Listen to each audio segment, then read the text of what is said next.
उसने मजाक में कहा होगा बेटी। निशा एक पढ़ी लिखी समझदार लड़की है, वो तुझे अपना दोस्त बना सकती है, जीवन साथी नहीं। क्यों नहीं बना सकती? रोहित, रोहित तू बड़ा जरूर हो गया है, लेकिन फिर भी तू छोटा है। तू अपनी उम्र के लड़कों जैसा नहीं है। क्यों नहीं हो? क्यों नहीं हो दूसरे लड़कों जैसा?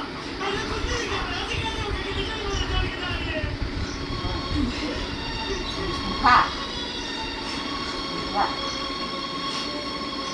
सब कुछ ठीक होगा।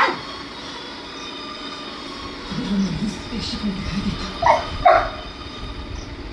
तेरे पापा ने सुन लिया।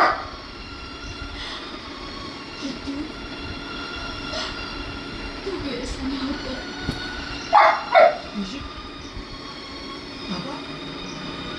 क्या हुआ मामा? एक्सीडेंट हो गया। उसमें तू मेरे प्यार में था।